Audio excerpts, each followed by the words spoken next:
People don't believe I'm disabled or that I'm too disabled to not have a job.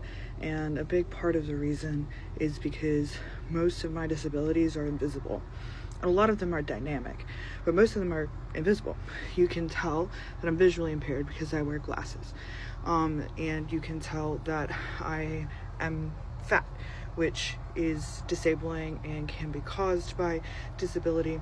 You can also tell that I'm disabled when I use mobility aids, but people who spend their time and energy trying to prove who's actually disabled and who isn't will look at somebody using a mobility aid and still call them a faker.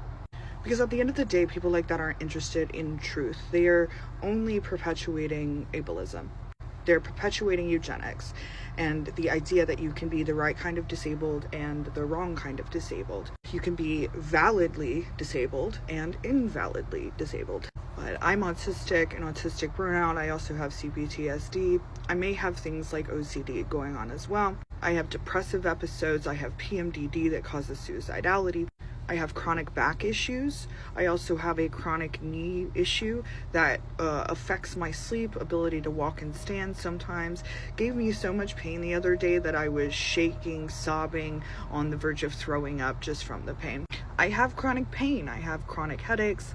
There's a lot going on that you don't see, whoever you are. Even the people I live with don't understand the extent of my disabilities, and I don't understand the extent of their disabilities, because everyone I live with has chronic issues going on, disabilities and illnesses. And I'm trying to normalize talking about our struggles more because it helps us be less isolated in things, and it also helps us get the support that we actually need.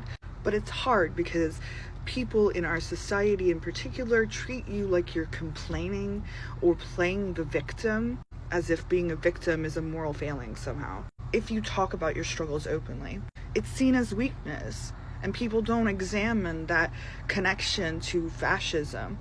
And ultimately, it's all ableism. It's all this idea that you should be ashamed of what you're not able to do, of what you're struggling with, and you should push through, whether that be emotionally or physically or mentally or whatever.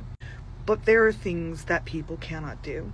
And just because somebody doesn't look disabled to you or doesn't look disabled enough for X, Y, and Z doesn't mean that your perception is fact. And like I said, the need to determine who is actually disabled and who isn't is just ableism. It's just eugenics. It's creating a hierarchy. It's creating an impossible standard. And it erases those of us who struggle with invisible disabilities.